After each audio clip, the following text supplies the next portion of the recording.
Hey guys, welcome back to my channel. Welcome back to Since Day One. Before we get into this updated video today about Glorilla as well as gotti Hitkidd, also we have today Kadeem, Slimeroni, Aliza, and K Carbon, and last but not least we have Glitter Gloss. And before we get into this video, you guys go ahead and like the video, comment down below, and if you are new, smash that subscribe button to take flight with us. Fake love, I don't need it, you can keep it, that's a fact. I had to make up my mind.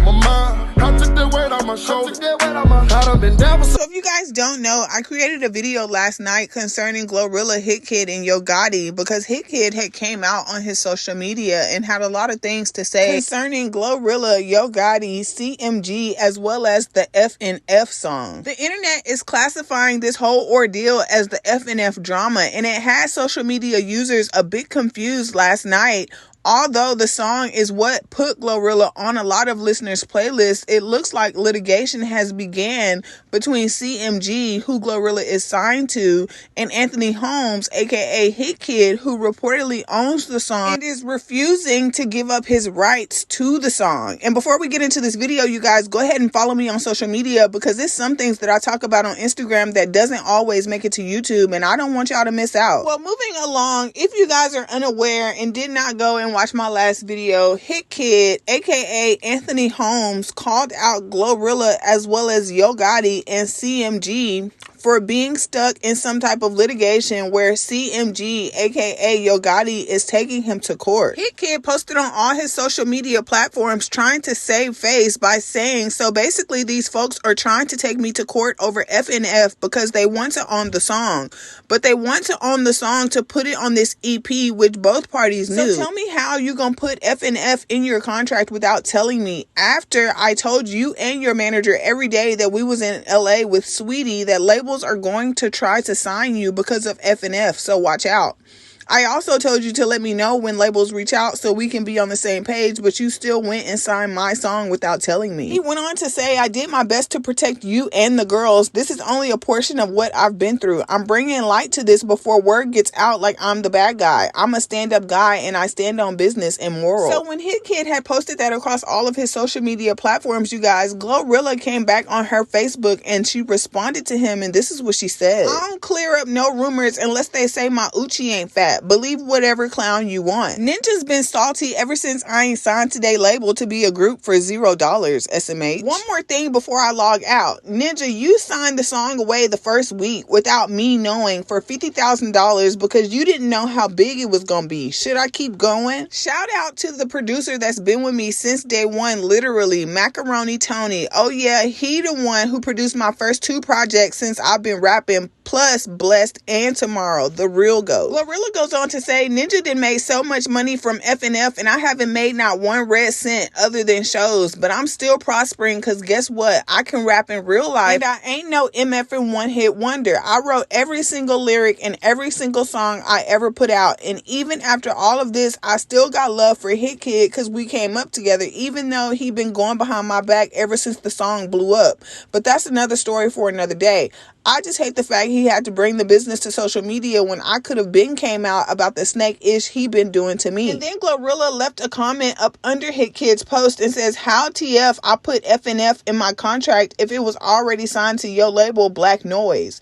Y'all believe anything. God don't bless no mess. That's what you get for having bad intentions in the first place. Another comment from Harvey Justice III said, never trust producers that put their name as the artist. So the fan and supporter who was giving me insight into all of this FNF drama was basically trying to run down to me what was going on. And so I had asked them, after reading everything that Glorilla has said, and I asked them, has Hitkidd made money from FNF if Glorilla only been getting show money? Who's been getting money from the song? And they informed me that Hitkidd had been getting paid for the FNF song from streams and from YouTube. Also, he directed and filmed the music video for the song. Then the video is on his channel, and he's also an artist for Black Noise. And then when you look on YouTube, you guys, you can see that the FNF original song got 44 million views in 5 months, and that's a nice little piece of change from YouTube. They also informed me that Glorilla is referencing if you an artist and you had your catalog before the deal, you can sign them in your contract so it can help complete or add on to your new catalog. dog. In this case, FNF was under Black Noise, and that meant that Glorilla had to get permission to sign it to CMG from Hitkidd. So moving along, Kadeem Phillips, founder of Power Entertainment and longtime friend and business associate of Hitkidd, says Glorilla never owned the song. Hitkidd gave up 50% of the masters and 50% of the publishing for FNF directly to Glorilla. We actually did everything to protect Glo from the industry and herself, he wrote to Facebook. And if y'all want to know what else he put on Facebook, this is the whole entire post. Kadeem started off and said, hard to make money off your music when you take an advance and sell your master rights and publishing to your label. You won't see a dime until you pay your advance back. Kadeem went on to say, let me address this from the business side because I see a lot of confusion. End of the day, Anthony Holmes, aka Hitkidd, did great business. He gave up 50% of the masters and 50% of the publishing for FNF directly to Glorilla. We actually did everything to protect Glo from the industry and herself.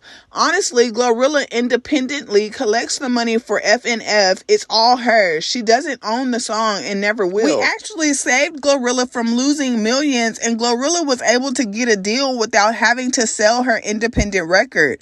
FNF was created to help all the girls, not for CMG. Just like Tony doesn't own Tomorrow or Bless, Glo doesn't own FNF. Since Hitkidd put the song out, which was always the plan, Glorilla and Hitkidd get 50% split evenly of all the money brought in on FNF. Unfortunately, CMG froze all of the money, even Glo's money, in their latest claim to us. So if she hasn't seen her money, tell her to ask her label about it since she sold her masters and publishing to them. Glo won't see a dime until her advances paid back, but that was her choice by signing to CMG. Luckily, Hitkidd still owns the song because we did a deal to keep the ownership. His deal was only to distribute the song and market it so that Glo as well as the other girls could be successful because they didn't have marketing at the time or a budget. Hitkidd paid for everything out of pocket to make not only FNF but every song Hitkidd put out until we switched to using the budget that we have for an album, not FNF, which was used to make sure the girls was good. This is what happens when you open doors for people. They built the house with you to let someone else live in it, but this won't stop us from doing great business and creating a pipeline of success for Memphis. This will definitely get handled and was a pathetic way for a black man from Memphis to attack another black man from Memphis over a song he wasn't around to even help create. End of the day, we making this public to educate. This could have easily been you. And then he said, stand on the business. Kadeem went on to create more Facebook posts directed at Yo Gotti, and this is what he had to say. My biggest question is why Gotti couldn't just be happy for us. Two young black men from Memphis created something timeless independently by doing good business and smart deals with a group of women who no one would give the time of day but Hitkidd. Why would you not want to tell that story? Why does everything from Memphis need to go through CMG? Why does Gotti have to take credit for everything? Even Michael Jordan had to make room for Kobe Bryant. Why would anyone jump in the middle of something this special and destroy it for his own gain? Why is this the reality of our city?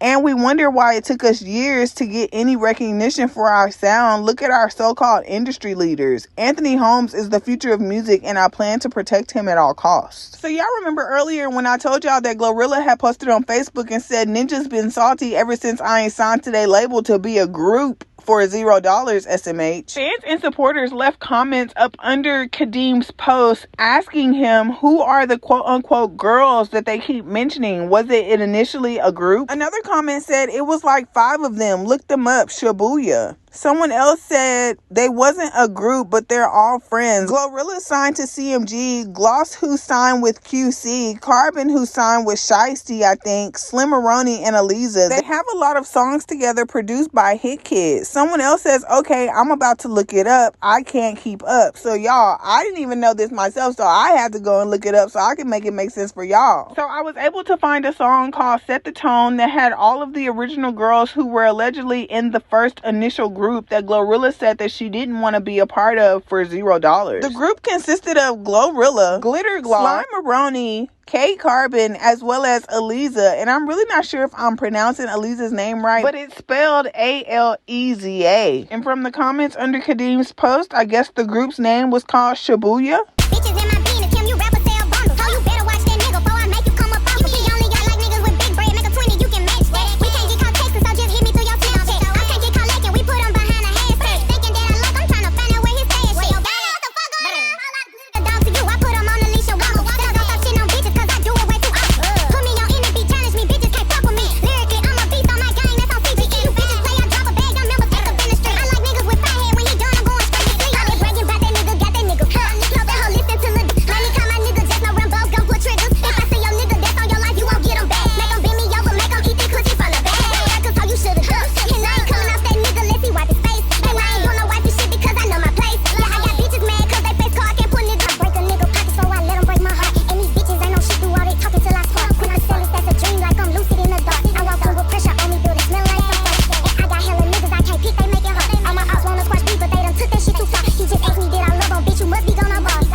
about it, you guys. Nobody else has said much about the situation. This is all stemming from last night, Sunday night. Glorilla, as well as one of her homegirls, are now in London. I'm so happy for them because I've always wanted to go to London. But anyways, her friend had got on her social media profile, you guys, on Instagram, and posted on her Instagram story and said, "It's we overseas. Cut all that hooting and hollering out." And then she hashtag Hitkidd and also posted this on her story as well. Yeah, we finna hit the town. Everybody finna be like, "Hey, everybody, it's Glorilla. It's Glorilla." So long, sleeping from sofa to sofa. Now I'ma step on these little bitty bitches. Here's some brand new Gucci low, some Gucci walking. I got tired of eating Big Mama's chicken. Now it's business when I walk.